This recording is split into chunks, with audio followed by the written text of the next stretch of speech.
할렐루야.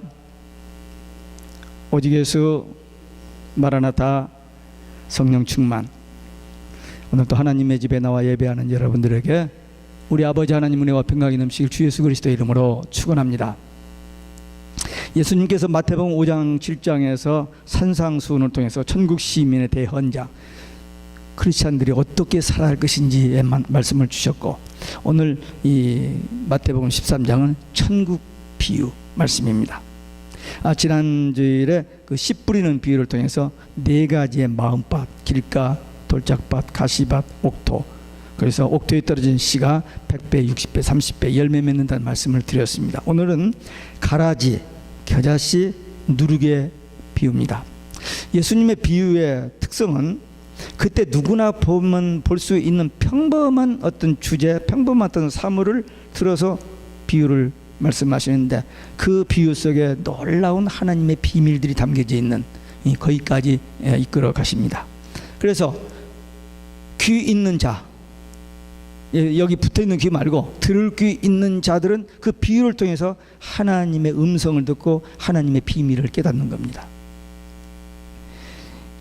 요한계시록은 하나님이 비밀이 감춰진 책입니다. 그래서 계시록은 감추어진 하나님의 비밀이 벗겨지는 그런 책인데, 그 중에서 특별히 4대 비밀이 있어요.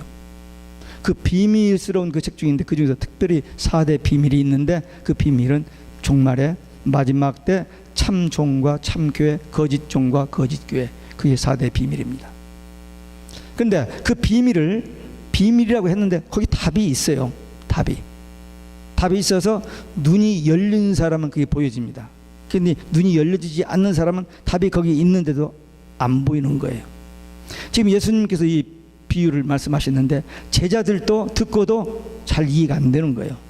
3년이나 예수님을 따라다니면서 그 말씀을 들었고 모든 것을 다 아는데도 귀가 열려지지 아니하니까 안 들려지는 겁니다. 그래서 물어보는 거예요. 그래서 예수님께서 쉽게 또 설명을, 겨자씨 비유를 설명해 주셨습니다. 가라지 비유를.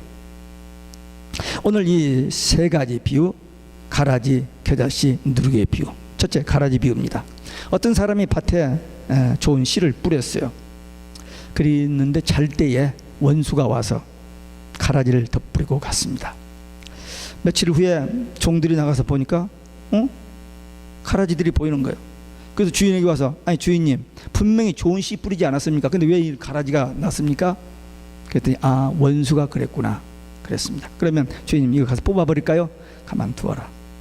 그 가라지 뽑다가, 가라지는 뿌리가 세거든요. 그런 거 뽑다가 이 알고 곡식 다출까 무서우니까 놓아둬라. 추수 때에 추수꾼들에게 이 가라지를 걷어서 탄에 묶어 불에 태우고 알곡은 천국 창고에 들게 하겠다, 그렇게 말씀하셨어요. 근데 36절 이하에 보니까 제자들이 집에 들어가서 물어봤습니다. 아까 예수님이 그 가라지 비유를 얘기하셨는데 다시 한번 좀 해석, 설명 좀 해주세요. 그랬더니 예수님께서 하신 말씀이, 좋은 씨를 뿌리는 자는 예수님 자신, 밭은 세상, 그리고 좋은 씨는 뭐냐? 천국 복음입니다. 근데 그 좋은 씨 뿌렸는데 좋은 싹이 나는 그 성도들, 복음 깨닫고 믿는 성도들. 근데 가라지, 잘못된 변질된 그런 말씀, 그것을 통해서 마귀의 자식들, 가라지들이 나온다 그랬습니다. 가라지를 뿌린 원수는 마귀요, 추수 때는 세상 끝이요, 추수꾼은 천사들, 이렇게 설명을 해 주셨어요. 여러분, 지금 이 겨자씨, 가라지 비유 예수님이 설명해 주셨으니까 이 들으면 알 수 있죠.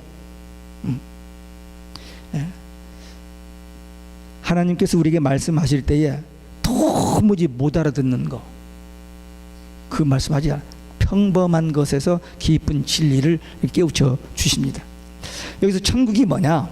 어떤 사람은 천국 하면 나중에 저 하늘나라 그 천국만 생각하는데 그게 아니고, 천국은 하나님이 통치하시는 곳이기 때문에 예수 믿고 거듭난 성도의 마음 속에 하나님의 영, 성령이 내주 동행 인도하시기 때문에 그게 마음의 천국입니다.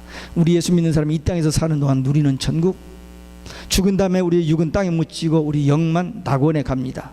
그 천국, 그리고 주님이 재림하실 때에 영과 육이 하나 되어서 천년 왕국에 들어가는, 그게 구원의 완성이죠.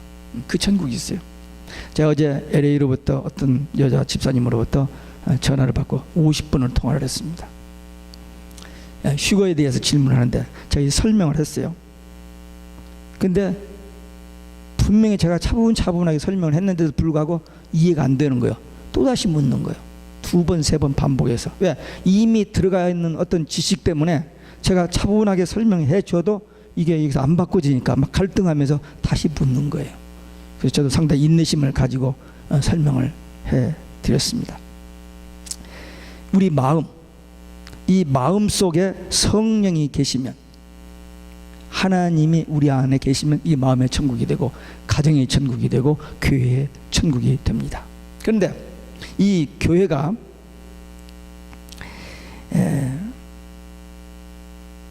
완전 무결한 교회가 없어요. 예루살렘 초대교회 그렇게 성령 충만하고 예수님의 그 제자들이 세운 교회인데도 거기에 가라지가 있었고 거기에 사단의 회가 있었습니다. 그러니까 교회는 완전 무결한, 교회는 공사 중. 나중에 주님 재림하셔야 공사가 끝나요. 공사 중이기 때문에 막 어지러지기도 하고 막 그래요. 어수선하기도 합니다. 분명히 예수님께서 오늘 말씀을 통해서 교회 안에 알곡과 가라지가 공존한다는 것을 말씀하셨고 그게 현실적으로도 사실입니다. 아직도 돌짝밭 같고 길가 같고 가시밭과 같은 그 마음밭이 뒤엎어지지 않았기 때문에, 옥토가 되지 않았기 때문에 복음의 씨가 싹이 나지 않고 열매를 맺지 못하는 그런 사람들이 교회 안에 공존한다는 것입니다. 그 마음밭이 갈아지고 옥토가 돼서 열매 맺을 때까지 기다리는 수밖에 없습니다. 이 교회 안에 아직 깨어지지 않는, 아직 이 갈아진 자들은 말씀을 듣긴 듣습니다만 회개가 이루어지질 않아요. 내 안에 성령님이 계시는 그 영적인 비밀 체험을 못한 교회 생활은 해요. 열심히 기쁨으로도 하기도 하고 열심히 내기도 하고 합니다만은 조금만 시험이 오면은 그냥 그만 무너져 버리고 시험에 들어버리고 식어버리는. 근데 우리가 한 가지 꼭 기억할 것은 이 예수님 말씀에서 우리가 받는 그 교훈은 뭐냐면, 이러한 사람들이 언제 진정한 회개를 하고 거듭나서 하나님의 일꾼으로 바꿔질지 그건 우리가 모르기 때문에 그런 사람들을 우리가 정죄하고 그런 사람을 뽑아서 내버리는 일을 우리가 할 수 없는 일이라는 것입니다. 기다려야 돼요. 종들이 주인에게 이거 뽑아버릴까 했더니 가만 두어라 했잖아요.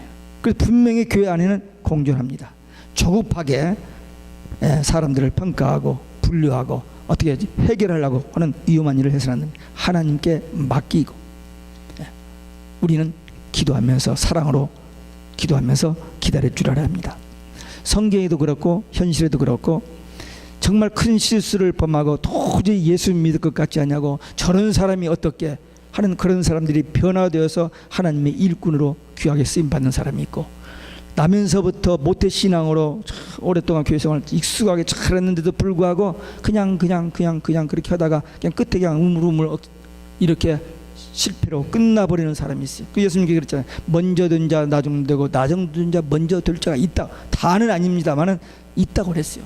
그러니까 우리는 섣불리 성급하게 판단하고 비판하고 정죄하면서 그들을 우리가 어떻게 하려고 할 필요가 없습니다. 그냥 주님 앞에 맡겨야 됩니다. 역사의 종말과 심판 그리고 예수님의 재림은 급히 오지는 않지만 반드시 옵니다.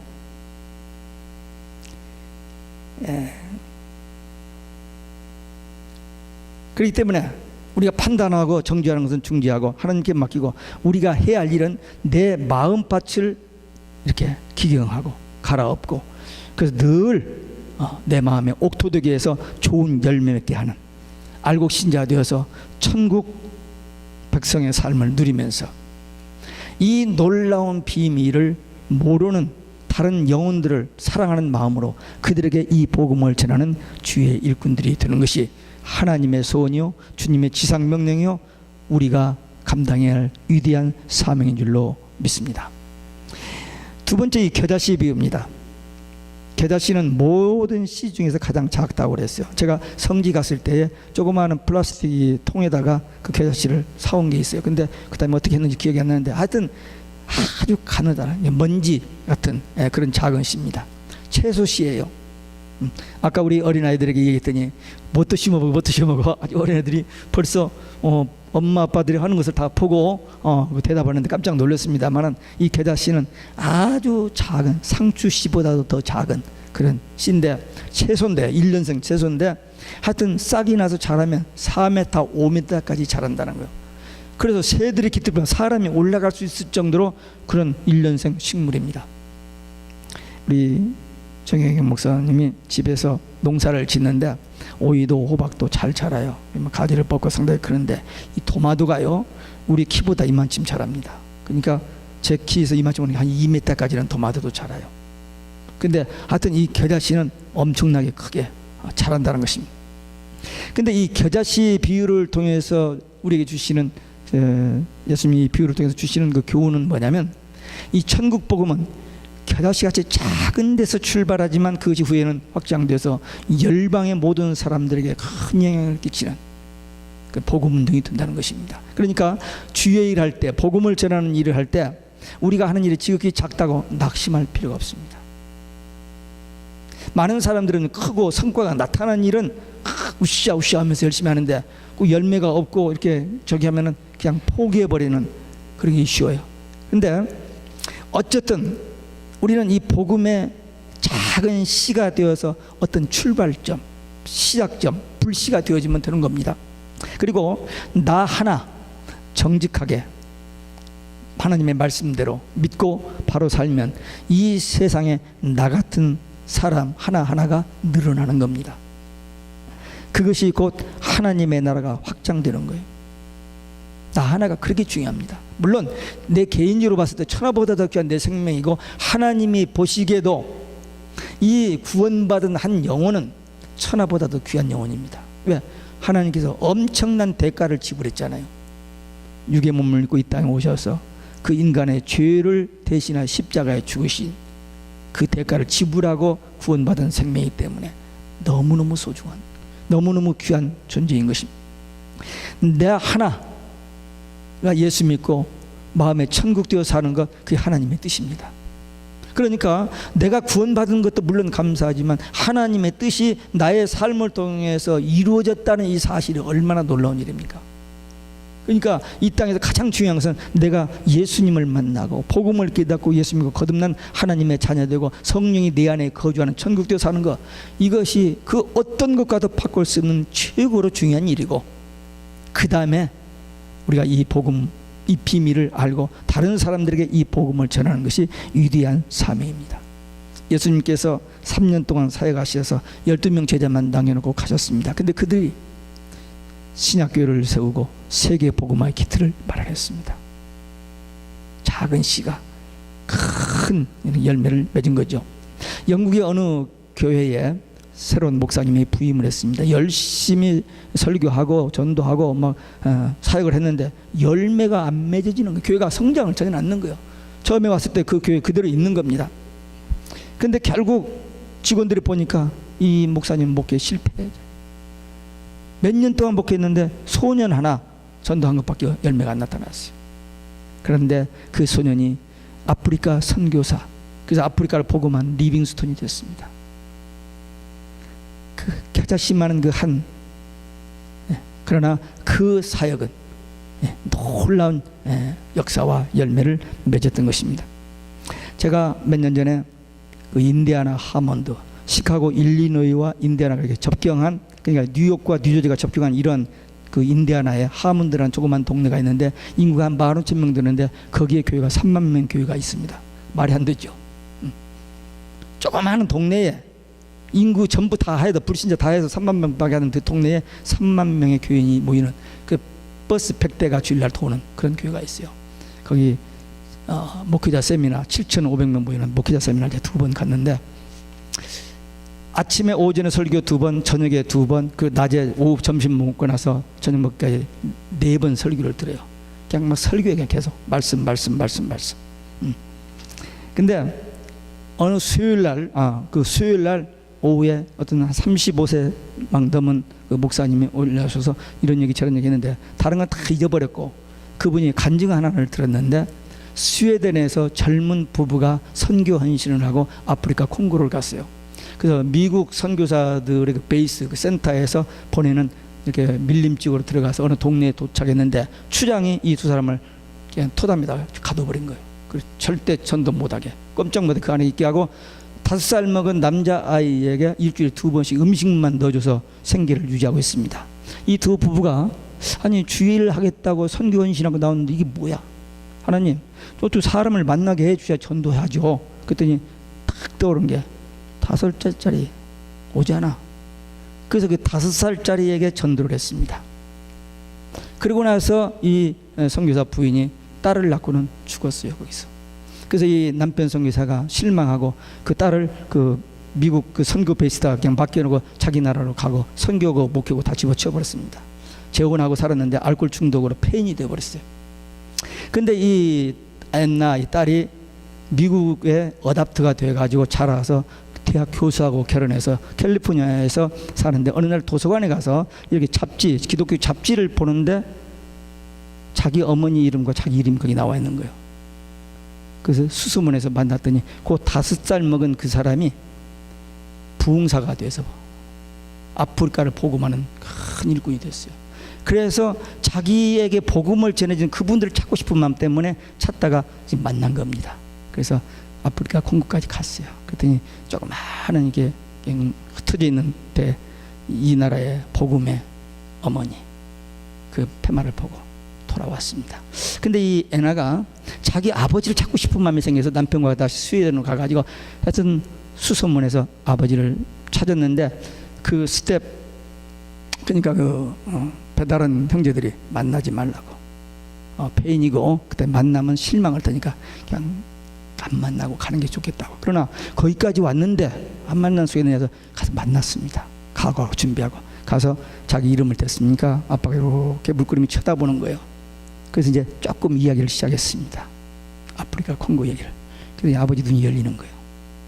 자기는 선교의 실패자, 인생의 실패자, 폐인돼서 아무것도 바랄 것이 없는 그냥 그런 사람이 있는데 자기들이 그 뿌린 복음의 씨앗에서 그런 열매를 맺었다는 걸 알고 소생이 됐습니다. 네. 이 하나님의 이 겨자씨의 그 위력이요 능력입니다. 우리는 겨자씨 같은 작은 믿음, 큰 믿음 아니에요. 작은 믿음. 예수님의 제자들도 큰 믿음 하나도 없었습니다. 다 작은 믿음, 믿음이 부족한 사람들, 겁쟁이들. 그 작은 믿음을 성령의 감동으로 성령의 능력으로 그 믿음이 활용될 때 산을 옮길 만한 믿음이 역사들이 나타나는 것입니다. 성경은 분명히 말합니다. 믿음대로, 기도대로, 심은 대로, 행한 대로 열매를 맺는다. 상급이 있다 그랬습니다. 제가 요즘 새벽기도 시간에 마태복음 16장 여기 이 근처를 가는데 제 눈에 딱 들어오는 게 있었어요. 예수님께서 변화산에서 그러니까 베드로의 신앙 고백 듣고 주는 그리스도 그 신앙 고백 듣고 비로소 십자가 부활의 사건을 제자들에게 이야기합니다. 그리고 아직 제자들에게 이런 말 하지 말라고. 예, 그래요. 그 다음에 변화산에 가서 또 그 변화된 후에 또 제자들에게 그 말 합니다. 이렇게 해서 예수님께서 십자가와 부활의 사건을 4번 복음서에서 이야기해요. 그런데 16장에서 그 처음으로 비로소 십자가와 부활을 이야기하고 난 다음에 그 27절에 가서 보니까 주님이 재림에 대한 얘기를 합니다. 그리고 거기 상급이 있다는 말이 있어요. 그래서 저는 이 말을 딱 보면서 소리가 나더라고요. 왜? 계시록 22장의 마지막에 보면 예수님이 똑같은 말을 3번 반복한다고 했잖아요. 내가 속히 오르니, 내가 속히 오르니, 내가 속히 오르니. 이게 성경의 결론인데 두 번째 12절에 보면 내가 너에게 줄 상이 있어. 우리는 상급이 있습니다. 우리에게 어린 소자에게 주의 이름으로 냉수한 그릇 준 그 상을 결단코 잊지 않는다고 했거든요. 그러니까 우리에게는 상급이 있습니다. 또 예수님께서 이 십자가와 부활 사건을 비로소 이야기했는데 예수님이 십자가 부활만 복음으로 하는 사람들이 있어요. 근데 십자가 부활을 처음으로 이야기한 마태복음 16장 27절에 21절에 얘기하고 27절에 재림에 대한 얘기를 하고 있는 거예요. 그뿐입니까? 그 다음에도 그 마태복음 26장 2절에 보면 십자가 부활을 또 얘기하는데 거기 64절에 보면 예수님께서 권능으로 구름 타고 오시는 것을 얘기해요. 부활도 예수님이 십자가와 부활만 얘기하는 게 아니라 재림까지 얘기합니다. 그러니까 우리 신앙은 예수 십자가 부활뿐만 아니라 재림까지 되어야 완성된 신앙이에요. 근데 오늘 많은 사람들이 예수 십자가 부활만 재림 딱 덮어두고 위험하니까 덮어두라고 말하지 않는 것, 그건 복음을 완전하게 설명하지 못하는 겁니다. 재림 신앙은 영원한 복음입니다. 성경에 딱 한 번 나오는 단어 영원한 복음. 그렇기 때문에 우리는 신앙은 말씀에 근거한 신앙이었는데 예수님의 십자가와 부활을 통한 구원뿐만 아니라 그 구원은 이뤄가는 구원이고 완성된 구원은 주님이 재림하실 때의 구원이고, 그리고 우리가 이 땅에서 신앙생활에서 고난받고 고생하는 그 최종 결정이 뭐예요? 주님 그 나라 천년왕국에 가는 그거기 때문에 재림 신앙이 확실하지 않으면 신앙생활하다 다 무너질 수 있습니다.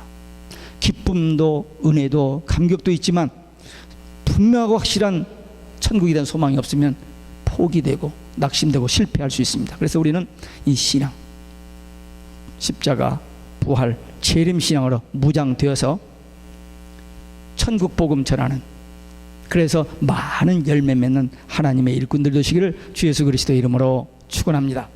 세 번째, 누룩의 비유입니다. 밀가루에 넣으면 이 밀가루가 변화를 일으킵니다. 천국 복음도 우리 인간의 삶의 변화를 일으킵니다. 악한 사람을 선한 사람으로, 불행한 가정을 행복한 가정으로, 부패한 세상 사회를 살기 좋은 사회로, 사망에서 생명으로, 그리고 지옥 생활에서 천국 생활로, 이 복음의 능력을 통해서 이루어지는, 이게 기독교 복음의 능력이에요. 쓸모없는 인생, 무익한 인생을 쓸모있는 유익한 인생으로 바꿔놓는 것이 이 복음의 능력입니다. 정치, 문화, 경제 이런 것들을 통해서 표면적인 어떤 그 변화를 가져올 수 있습니다만, 궁극적인 변화, 내적인 변화는 복음의 능력으로만 되어지는 일입니다. 서말 가루에 물 서말을 부으면 막 뒤죽박죽 되어서 죽이 되죠. 그러나 질적인 변화는 안 일어납니다. 근데 누룩을 집어넣으면 질적인 변화가 일어납니다. 많은 사람들이 사회개혁을 부르짖고 정치개혁을 부르짖으면서 데모를 하고 그럴 때 마귀는 낮잠을 자거나 휴가를 간답니다. 그런데 바울이 죄수의 몸으로 로마에 도착한 그날, 아펜젤라 언더우드가 한국에 도착한 날, 어느 이제 신학교 갓 나온 전도사가 시골에 개척교회를 한 날, 우리들이 복음 들고 나가서 현장에서 복음 전해서 한 사람 예수 믿고 구원받게 하는 그날은 마귀에게 비상이 걸리는 날입니다.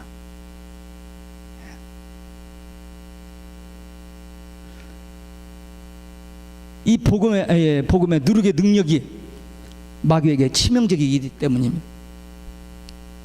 이 누룩이 밀가루를 변화시키는 그 과정을 보면은, 방법을 보면 소리가 없습니다.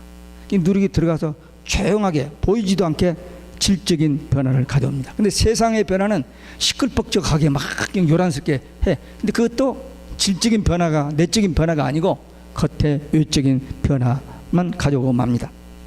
이 누룩의 변화가, 질적인 변화가 상당히 느리고 보이지 않고 변하지 않는 것 같은, 그러나 질적인 그리고 근본적인 변화를 가져온다는 사실입니다. 세상적인 방법은 하루 종일 막 휘저어도 그냥 그대로 있고, 다만 휘졌을 뿐입니다. 수고만 한 것뿐이에요. 질적인 변화가 안 일어납니다. 그러나 복음의 능력은 내적인, 질적인 완전한 변화를 가져올 수 있습니다.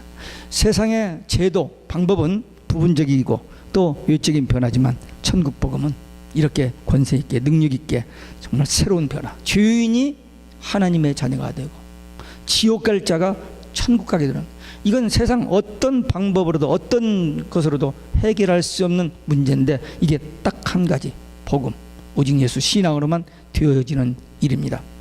예수 믿고 중생한 성도들의 삶, 완전한 변화입니다. 내 속에 하나님이 계신다는 사실, 성령으로 내 안에 계신다는 이 사실은, 이 질적인 이 영적인 변화는 설명할 길이 없습니다.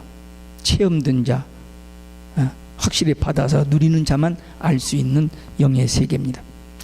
이런 사람들은 자기가 그런 천국 생활할 뿐만 아니라 다른 사람들의 삶을 변화시킬 수가 있다는 거예요.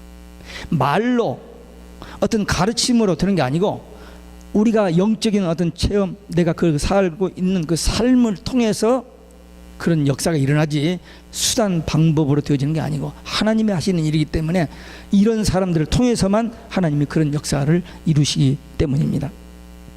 이 일이 위대한 일입니다. 내 힘으로 할 수 없는 하나님의 영으로, 성령의 도우심으로 하나님의 소원, 예수님의 지상 명령을 이루는 가장 위대한 사실. 우리가 어떻게 이 땅에서 돈을 많이 벌고 공부를 많이 해서 세상에 알려지고 뭐 정치 잘해가지고 뭐 대단한 높은 자리에 올라가는, 그거보다도 복음 깨닫고 예수 믿고 구원받은 하나님의 자녀 되고, 이 천국 복음을 누구에게인가 전해서 그 한 영혼, 천하보다도 귀한 한 영혼을 예수님 앞에 돌아오게 하는 이 일은 천사도 못하는, 천사가 흠모하는 일입니다. 하나님께서 천사를 통해서 하지 않고 우리를 통해서 하시기 때문에 이 위대한 일에 쓰임 받는 여러분과 저, 오직 예수 때문에 변화되고 오직 예수 신앙으로 또 다른 사람을 변화시킬 수 있는 제자의 삶을 살아가는 우리 모두 되시기를 주 예수 그리스도의 이름으로 축원합니다. 기도하시겠습니다. 오늘 우리에게 주신 말씀,